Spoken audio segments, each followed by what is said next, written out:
Ini adalah rekaman kamera CCTV sebelum peristiwa pembunuhan mahasiswa Universitas Indonesia di kamar kosnya. Korban terlihat membukakan pintu untuk pelaku, dan tanpa curiga korban mengajak pelaku masuk ke kosannya. Saat pelaku hendak pamit pulang, ia langsung membunuh korban dengan senjata tajam yang sudah ia siapkan. Pelaku dalam aksinya juga berupaya menyembunyikan jasad korban supaya tak diketahui orang lain. Polisi menyita sejumlah barang bukti milik korban yang berhasil diambil pelaku sebagai barang bukti. Pelaku mengaku menyesal atas perbuatannya dan siap menanggung konsekuensi hukum. 15 juta terpinjam dan teman-teman. Termasuk kepada korban. Korban sudah selesai. Berapa utangmu kepada korban? Fokus Kak. Saya sudah nggak jalan yang terang untuk menyelesaikan masalah saya sendiri. Saya mencoba untuk menyelesaikan masalah saya sendiri dengan berbagai cara, dari cara-cara yang benar sampai terakhir ini yang merugikan banyak orang. Ada penyesalan nggak sih? Ada yang mau diungkapin nggak ke keluarga korban? Pengen minta maaf langsung. Ya coba ungkapin. Saya akan menjalankan hukuman dan menerima konsekuensinya dengan kooperatif. Sementara Universitas Indonesia merasa prihatin atas peristiwa pembunuhan ini. Korban dinilai sebagai mahasiswa berprestasi dan pintar hingga bisa mencapai IPK 3,8. Menyelesaikan studi di semester kedua dan indeks prestasi kumulatif almarhum sangat tinggi, yaitu 3,83 ya, dari skala 0 sampai dengan 4, dan itu termasuk indeks prestasi yang tergolong sangat tinggi di Universitas Indonesia. Tentu saja kami sangat kehilangan ya, mahasiswa yang sangat berprestasi, ya, Mas Zidan ya, dan Polisi menetapkan mahasiswa UI AAB sebagai tersangka kasus dugaan pembunuhan berencana terhadap adik tingkatnya. Pelaku AAB terancam hukuman mati.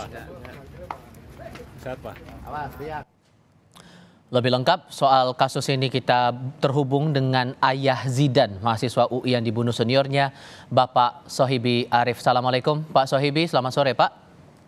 Waalaikumsalam, selamat sore. Terima kasih sebelumnya sudah berkenan mau berbicara bersama Kompas TV. Kami juga sampaikan duka mendalam atas apa yang Bapak dan keluarga besar alami. Kami boleh tahu dulu Pak, sejauh apa kemudian pihak keluarga ini mengenal sosok pelaku?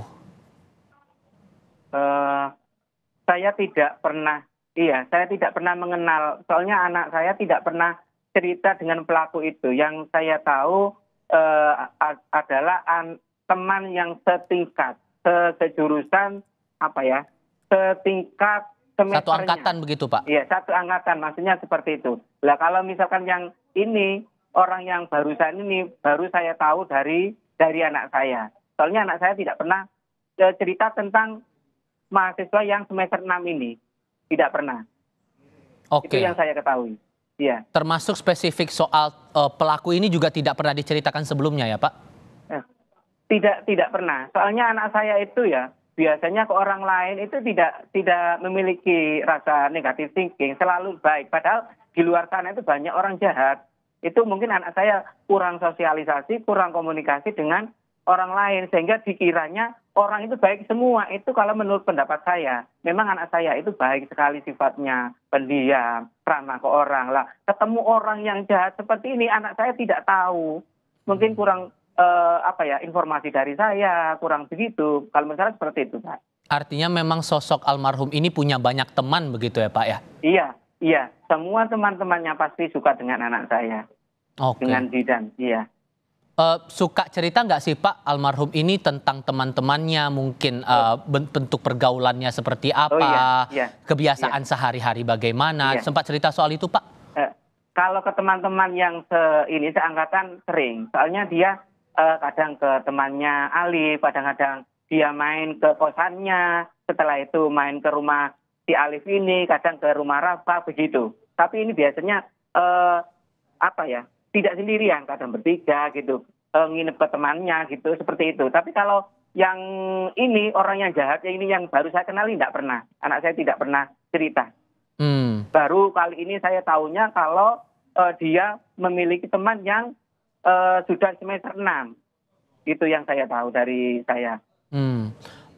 Polisi sempat bilang dalam keterangan hari ini Pak, kalau pelaku ini sempat meminjam uang ke anak Bapak, besarannya 200.000 dan itu sudah selesai, sudah dilunasi. Bapak sempat tahu masalah peminjaman uang dari pelaku ke korban ini Pak, ke anak Bapak ini? Saya belum tahu. Polisi pun belum tanya ke saya. Jadi saya ada polisi yang tanya saya seperti yang barusan Bapak ceritakan, saya belum pernah menerima informasi baru. Kali ini saya terima informasi dari Bapak. Tapi selama anak Bapak kuliah di UI, itu tidak ada yang pernah bercerita kalau ada orang meminjam uang sekian banyak begitu, nggak pernah? Tidak pernah. Oke. Iya.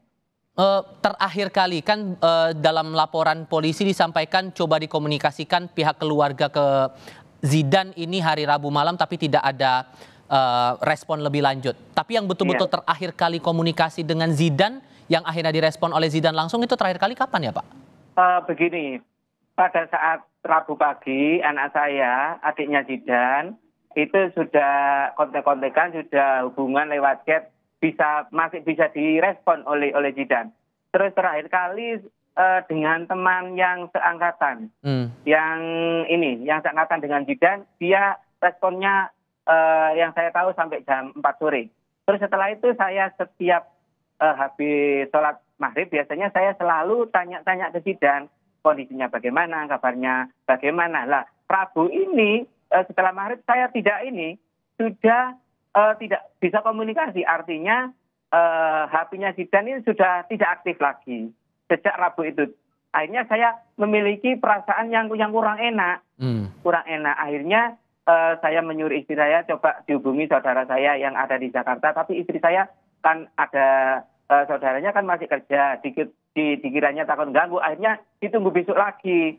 Katanya saya berpraduga seperti ini, mungkin Zidan bersama temannya yang seperti, karena pada saat dia yang di mahasiswa itu lah, yang ngospek itu, biasanya HP-nya tuh dinonaktifkan, tapi setelah kegiatan baru dia nyalakan. Dikiranya itu kata istri saya. Ternyata sampai Kamis tetap tidak aktif HP-nya. Akhirnya saya merasa curiga, lagi. Pikiran tidak enak. Akhirnya saya ke istri saya menyuruh ke saudara saya yang ada di Jakarta, sehingga besoknya dia ke kosannya. Tapi sebelumnya pada saat malam Kamis itu kan saya tidak bisa tidur Pak, mulai jam 10 sampai jam 1. Saya menghubungi kosannya itu. Di situ ada namanya Mas Suta ini adalah juga mahasiswa UI yang memiliki kosannya itu. Saya tanya ke Mas Suta, coba dilihatkan anak saya. Soalnya sudah 2 hari sudah tidak kontak dengan saya. Akhirnya dia ketuk pintu kosan anak saya, katanya tidak ada respon. Oke, jadi karena sudah was-was itu begitu. Tadi kan jadi minta bantuan ke segala pihak lah begitu ya Pak ya? Yang Bapak tahu tentang kegiatan anak Bapak di kampus itu bagaimana Pak? Apa aktivitas yang biasa dilakukan? Biasanya berangkat kampus jam berapa atau di luar kampus ngapain lagi begitu? Iya, anak saya ini sebetulnya memang tidak kembali karena teman-temannya masih tanggal 28 apa 29 gitu ya, masih kembali untuk kuliahnya pada bulan Agustus tanggal 28 atau 29. Tapi ini karena anak saya sebagai mentor, maka dia ikut kegiatannya untuk membantu acara aspek adik tingkatnya begitu. Itu ceritanya seperti itu. Akhirnya dia ketemu sang penjahat ini sudah yang membunuh anak saya ini, yang semester 6 itu, sama-sama jadi mentor. Terus setelah itu sepertinya dia kalau dilihat dari ini kronologinya dari Mas Suta yang punya kosan ini, Zidan berdua dengan itu kakak tingkatnya itu masuk ke kamarnya. Baik. Terus saya tanya ke Suta, Mas Suta sudah tahu dengan ini wajah anaknya.